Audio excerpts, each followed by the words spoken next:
Good morning. कैसे हो आप सभी लोग? आई होप आप सभी लोग बहुत अच्छे होंगे और मैं भी बहुत अच्छी हूँ। तो आज का ये जो वीडियो व्लॉग है मेरे लिए बहुत ही ज़्यादा क्या कहते हैं इम्पॉर्टेंट है। जानते हो ये वीडियो कौन सा है? ये वीडियो है हमारे यहाँ बोला जाता है चौथी की रस्म, यानी कि शादी के बाद जब लड़की अपने मायके पहली बार आती है, उसके भाई लोग उनको लेकर आते हैं, ये वो रस्म है। कहीं कहीं इस रस्म को पग फेरे की रस्म कहते हैं।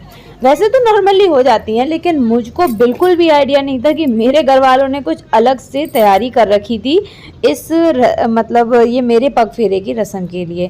जब मैं दरवाजे पर पहुंची तो इन लोगों ने गाड़ी रोक ली। हाँ, इतना होता है कि भाभी गाड़ी रोकती हैं, उतरने नहीं देती हैं, थोड़ा बहुत हंसी मजाक होता है, लेकिन मुझे बिल्कुल आइडिया नहीं था कि ये लोग फूल माला लेकर वहाँ खड़े मिलेंगे। तो बस जैसे ही गाड़ी रोकी तो इन लोगों ने एकदम से इतने सब मम्मी, भाभी, चाची और मेरी बहनें, भाई सब एकदम से इकट्ठे हो गए और फिर सभी लोगों ने मुझे अंदर मतलब आरती उतार कर, माला पहनाकर घर में बुलाया। तो सच में ऐसा लग रहा था कि शादी के बाद जब पहली बार मैं अपने घर रिटर्न आ रही हूँ ना, तो जैसे कि कोई मेहमान आता है ना, वो वाला फील आ रहा था। मतलब फील अच्छी भी थी और थोड़ी मिक्स फीलिंग थी। हर लड़की को इस रस्म से तो गुजरना पड़ता ही पड़ता है।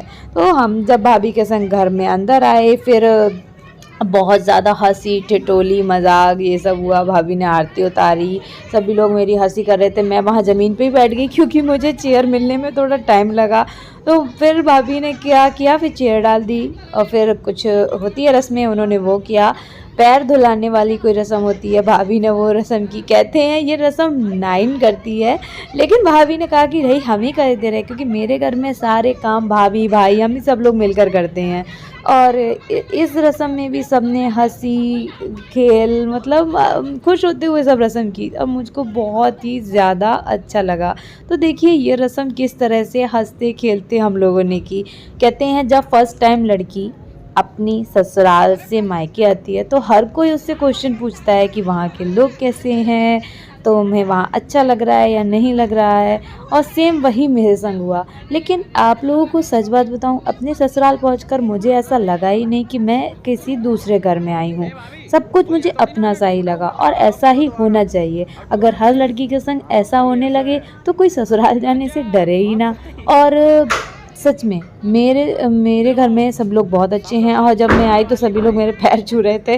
पहली बात तो समझ नहीं आ रहा था कि आज तक मेरे पैर कभी, मतलब हमेशा त्योहार पर तो लोग छूते थे, लेकिन ऐसे मेरे रिटर्न आने पर सब पैर छूने पर लगे हुए थे। और यहाँ पर मुझे ये मेरी नानी मिली, ये मेरी मम्मी की बुआ जी हैं। इनसे मैं शादी में सही से नहीं मिल पाई थी। जब मैं रिटर्न आई तब नानी यहीं रुकी हुई थी, तब मैं नानी से मिले। और यहाँ पर आ गया मेरा कालू। कालू को सबसे ज़्यादा मिस किया मैंने। और क्योंकि कालू पहले तो ये मेरे पास ही नहीं आ रहा था। जिस तरह से मैं साड़ी चुन रही उस तरह से जब मैं आई, ये मुझसे दूर दूर भाग रहा था। इसे समझ ही नहीं आ रहा था कौन। लेकिन जब मैंने इसको आवाज़ लगाई और फिर ये मेरे पास आया, फिर तो ये मेरे पास से हटा ही नहीं। अब ये वाली रस्म में क्या था ना, भाभी मुझको मिठाई खिला रही थी और इसके बाद कहते हैं ना, मिठाई और पानी पीने के बाद पैसे देने होते हैं। फिर मतलब यही था, सभी लोगों ने मिठाई खिलाई मुझको, फिर मैंने भी सबको मिठाई खिलाई और उन्होंने इतना बड़ा पीस दे दिया खाने के लिए। और पानी पिया मैंने। सब कुछ तो आप लोग वीडियो में देख ही रहे हो। सभी लोग इकट्ठे हो गए थे।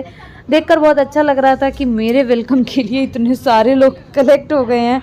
अक्सर लड़की जब भी मिडिल क्लास फैमिली में घर आती है तो नॉर्मली हो जाता है पग फेरे, कुछ पता नहीं चलता है कब आई कब चली गई। लेकिन जब इतना सब लोग आए, कालू ने तो मुझे इस तरह से पकड़ के रखा हुआ था कि अब ये जाने ही नहीं देगा। और ये हट ही नहीं रहा था मेरे पास से। वहीं नीचे कालीन पर बैठ गया था। यहाँ देखो इतने सब लोग आए हुए थे। फिर मैंने मिठाई खिलाई, मम्मी को खिलाई। जब मुझे खिलाया जा रहा था तो मैंने सोचा इतने सब लोग खड़े हैं, सबको भी खिलाओ। ये मेरी भाभी हैं, अनीता भाभी, इनको मैंने खिलाई मिठाई। ये मेरी अर्चना भाभी हैं, ये चाची हैं, और कौन है, ये नानी हैं। नानी के बाद ज़्यादातर तो यहाँ भाभियाँ ही मिलेंगी। ये भाभी हैं, ये भी भाभी हैं, और ये भाभी की बेटी है। और ये आई, ये चाची, इनको मैंने पूरा ही लड्डू खिला दिया। और फिर उसके बाद ये मेरी चाची की बेटी है। और कौन है भाई, अब नेक्स्ट किसको खिलाया था मैंने? ये भी चाची की बेटी है, ये भी दूसरी चाची की बेटी है। और इसके बाद मैंने किसको मिठाई खिलाई? वीडियो मेरे चाचा का बेटा बना रहा था, तो पता ही नहीं चल रहा था किसको। इतने सारे बच्चे सब इकट्ठे हो गए, मुझे उम्मीद नहीं थी कि जब मैं लौट के आऊँगी इतने सारे लोग यहाँ पर मिलेंगे। ये वीडियो बना रहा था प्रांशु, ये देखो ये देखो। और यहाँ पर देखो ये प्रांशु से बड़ा भाई है दीपांशु, नहीं शायद इसका नाम अर्जुन, हाँ दीपू दीपू बोलते हैं। ये चाचा के हाँ चाची के भाई के बेटे थे, ये मामा का बेटा था। और ये रजत पहन रहे थे चेन, इनको चेन मिली है इनके जीजा जी की तरफ से, तो इनने पहन ली चेन। और भाभी कह रही थी कि चेन अगर हमने पहनाई है तो हमको नेक दो, भाभी नेक मांग रही थी, राजा नेक ही नहीं दे रहे थे। फिर उसके बाद मैंने कालू को भी मिठाई खिलाई, क्योंकि कालू को नहीं खिलाएंगे तो फिर पूरा होगा नहीं। उसके बाद बस लो राजा नेक बांटने लगे। भाभी ने तो मजाक किया था, लेकिन नहीं मजाक नहीं, नेक तो मिलना ही चाहिए था। फिर क्या था, ढूंढ रहे थे और कुछ मिल जाए बैग में, पता नहीं मिला कि नहीं मिला, मिल तो गया। देखो इसके हाथ में नोट हैं, कितने सारे नोट हैं इसके पास। नहीं भाभी की कुछ अलग ही हंसी मजाक चल रही थी। ये लो दूसरी भाभी ने समझा रही थी ये सही है, नहीं लेंगे नहीं लेंगे, भाभी का था और चाहिए। ऐसे ही हंसी मजाक बनी रहे परिवारों में, अच्छा लगता है।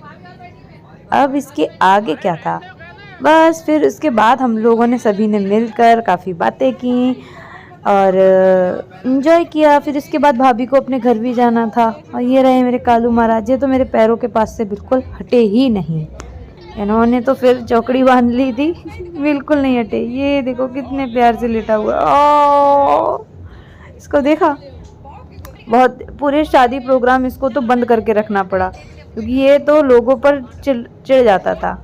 ये कुछ साड़ियाँ थी जो कि भाभी को दिखा रही थी मम्मी, ये मम्मी जी ने दी थी साड़ियाँ। तो बस अब ये वीडियो तो मेरा यहीं पर ख़त्म होता है। ये रस्म मुझको बहुत ही पसंद आई। वैसे तो शादी की सभी रस्में बहुत बढ़िया होती हैं, लेकिन कहते हैं ना हंसी खुशी के साथ की हुई हर रस्म यादगार रहती है। तो वीडियो अगर पसंद आए तो वीडियो को लाइक ज़रूर करना।